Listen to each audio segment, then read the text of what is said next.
Okay, moving on to precision and accuracy. These are two of the universal intellectual standards. Precision improves your writing. Use the specific instead of the general. And we're going to see this again when we go to some other part of Strunk and White, where concrete language really engages your reader and it makes your writing more convincing and more alive. So precision is really important. When you're writing your final paper and you'll have some numbers that are results, don't just tell the reader, oh, you go look at the table. Tell your reader, wow, look at this number, look at this number. That's precision.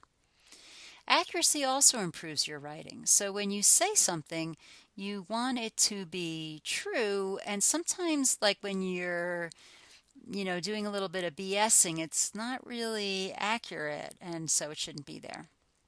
Okay, here's another example. In part 5, reminder 7, do not overstate. And I took this quote in total because I thought it was really good.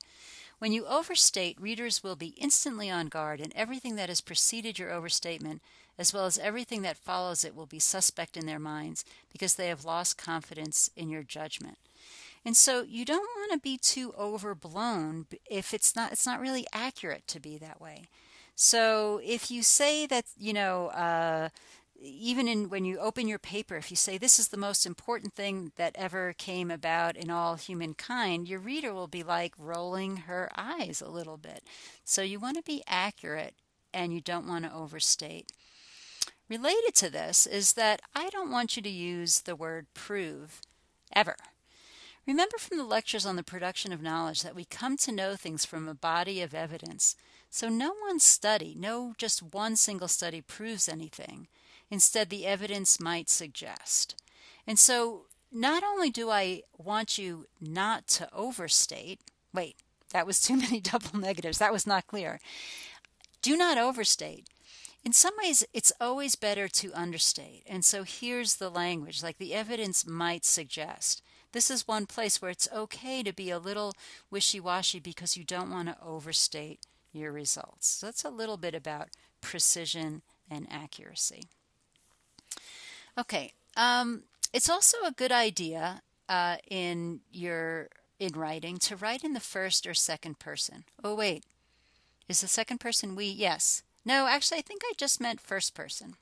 Okay, sorry about that. So going back to write naturally, that was the one about writing. I'm suggesting you write in a more conversational tone.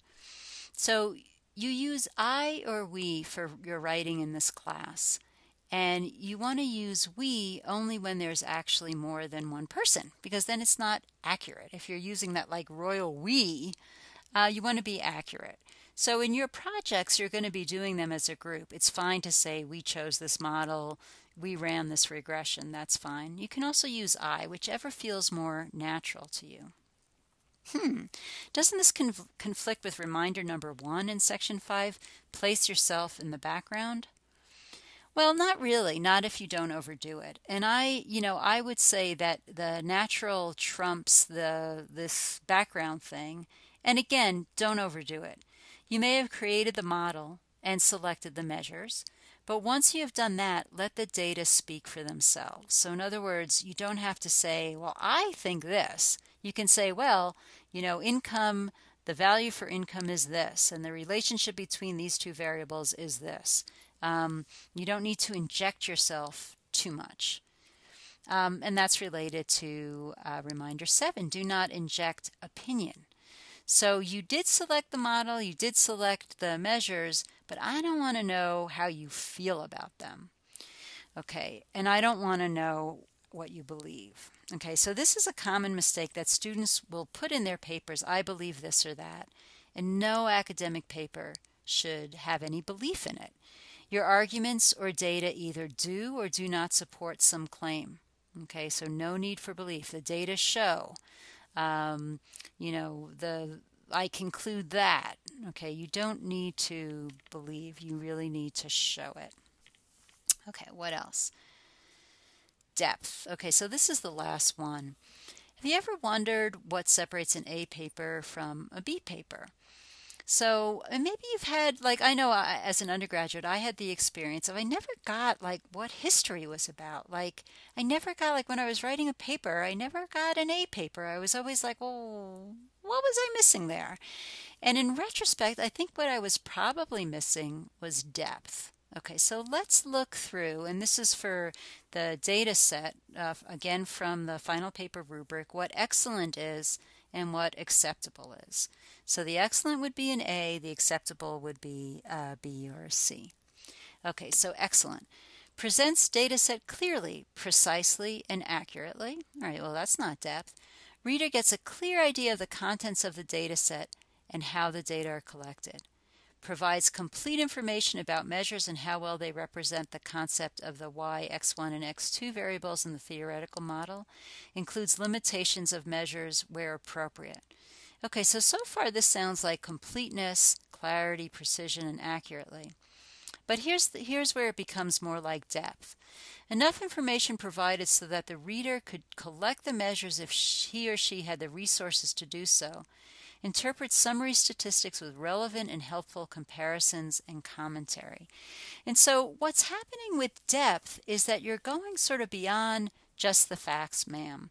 You're providing interpretation, you're providing comparisons, you're really showing your reader something more than just sort of the individual parts. You're bringing it together in some way. Another way to think about depth is that it considers nuances, complexities, problems. It doesn't just take things at face value. It probes.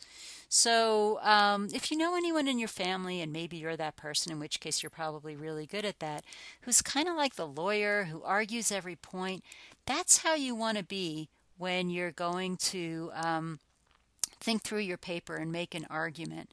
You want to be the devil's advocate, to say, okay, I said this. Is it really true? Could it be something else? And really thoroughly explore it. So the depth is like this extra thinking that you do that really pushes on your results. And that's what gives you an A paper. It's perfectly acceptable, and B's and C's are fine, that you got the basic information provided, you characterized but did not interpret the summary statistics. So you gave me just the facts, and that's good, but you want to go further. You really want to push yourself to go further to do good work. And this is not just in academia. The people I've worked with in, many aspects of my jobs or many aspects of my job are non-academic, and the people who really do their work the best are the people who can anticipate, oh, that's going to be a problem, or you think you're going to work with so and so, I don't know if that's going to work. You really think things through, and that's the depth. And I believe that that's all we have for writing for this week.